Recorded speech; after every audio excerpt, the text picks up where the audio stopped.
एक छोटा सा गांव था संजयपुर, जो अपने घने जंगलों और रहस्यमयी कहानियों के लिए प्रसिद्ध था। लोग कहते थे कि इस जंगल में भूत प्रेत का बसेरा है। गांव के लोग सूरज डूबते ही घरों में कैद हो जाते थे, क्योंकि जंगल से अजीब अजीब सी आवाजें आती थीं। गांव में 4 दोस्त थे, अजय, राहुल, सुमित और प्रिया। वे बहुत ही साहसी और जिज्ञासु थे। एक दिन उन्होंने सोचा कि वे जंगल के रहस्य का पता लगाएंगे और लोगों को सच्चाई बताएंगे। दोस्तों, मुझे लगता है कि हमें इस जंगल के रहस्य को जानना चाहिए। लोग जो बातें करते हैं वे सच हैं या सिर्फ कहानियां, हमें इसका पता लगाना चाहिए। हाँ, अजय सही कह रहा है। हमें इन भूत प्रेत की कहानियों का सामना करना चाहिए। मुझे तो डर लग रहा है, लेकिन अगर आप सब चल रहे हो तो मैं भी चलूंगा। मैं भी साथ चलूंगी। अगर हम सब साथ रहेंगे तो कोई डर नहीं होगा। तो वे चारों एक रात जंगल की ओर चल पड़े। रात का समय था और चांदनी रात में जंगल और भी भयानक लग रहा था। जैसे ही वे जंगल के अंदर घुसे, उन्हें अजीब अजीब सी आवाजें सुनाई देने लगीं। क्या आपने ये आवाज सुनी? ये तो बहुत डरावनी है। हाँ प्रिया, सुनी, लेकिन हमें डरने की जरूरत नहीं है, हम साथ हैं। वे आगे बढ़ते रहे और उन्हें एक पुराना टूटा फूटा मंदिर दिखाई दिया। इस मंदिर के बारे में कहा जाता था कि यहाँ एक तांत्रिक ने अपनी आत्मा को अमर करने का प्रयास किया था, लेकिन वह असफल रहा और उसकी आत्मा वहीं फंस गई। देखो, वो मंदिर है। चलो अंदर चलते हैं। क्या हमें वाकई अंदर जाना चाहिए? मुझे ये जगह बहुत डरावनी लग रही है। हाँ सुमित, हमें अंदर जाना चाहिए। हम सच्चाई का पता लगाने आए हैं। वे मंदिर के अंदर गए। अंदर जाते ही उन्हें एक पुराना और बड़ा ताबूत दिखाई दिया।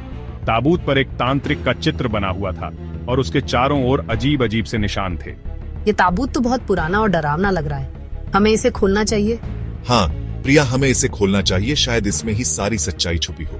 जैसे ही अजय ने ताबूत का ढक्कन खोला, एक तेज हवा के झोंके के साथ वहां से धुआं निकलने लगा और उसी धुएं के बीच से एक भयानक चेहरा उभर आया। टैंट्रिक स्पिरिट, तुमने मुझे आजाद कर दिया। अब मैं तुम्हारी आत्माओं को हमेशा के लिए इस जंगल में बसा लूंगा।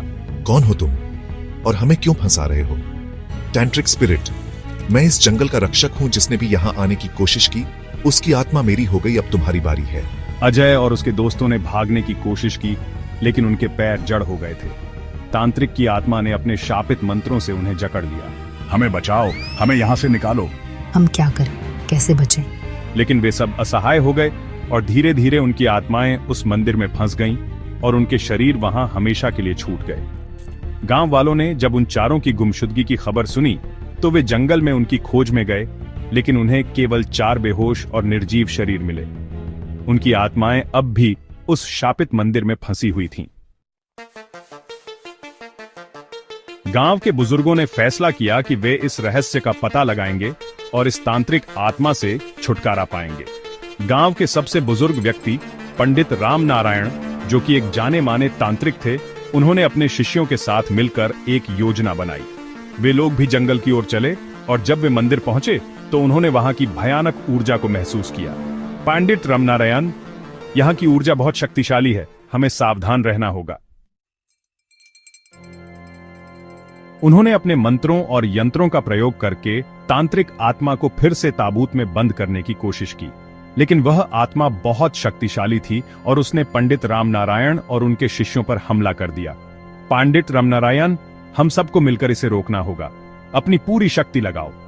वहां एक भयानक युद्ध हुआ, जिसमें पंडित रामनारायण ने अपनी पूरी तांत्रिक शक्ति का प्रयोग किया। उन्होंने तांत्रिक आत्मा को फिर से ताबूत में बंद कर दिया, लेकिन इस बार आत्मा ने एक शर्त रखी। तांत्रिक की आत्मा, अगर तुम मुझे फिर से बंद करोगे तो तुम्हें अपनी एक आत्मा की बलि देनी होगी। पंडित रामनारायण ने अपने शिष्य अनिल को आत्मा के पास बलिदान के लिए प्रस्तुत किया। अनिल ने अपनी गुरु के आदेश का पालन किया और आत्मा को अपनी बलि दे दी। तांत्रिक आत्मा फिर से ताबूत में बंद हो गई और मंदिर में शांति स्थापित हो गई। लेकिन जब पंडित रामनारायण और उनके शिष्य गांव वापस लौटे, उन्होंने देखा कि गांव में अजीब घटनाएं हो रही हैं। गांव वालों को अजय और उसके दोस्तों की आत्माएं दिखाई देने लगीं और वे सब भयानक चीखें सुनने लगे। गांव वाले, यह क्या हो रहा है? ये आवाजें कहां से आ रही हैं? पंडित रामनारायण ने समझा कि तांत्रिक आत्मा की शक्ति अभी भी सक्रिय है और उन्होंने एक अंतिम उपाय करने का निर्णय लिया। उन्होंने गांव के सभी लोगों को एकत्र किया और एक बड़ा यज्ञ आयोजित किया।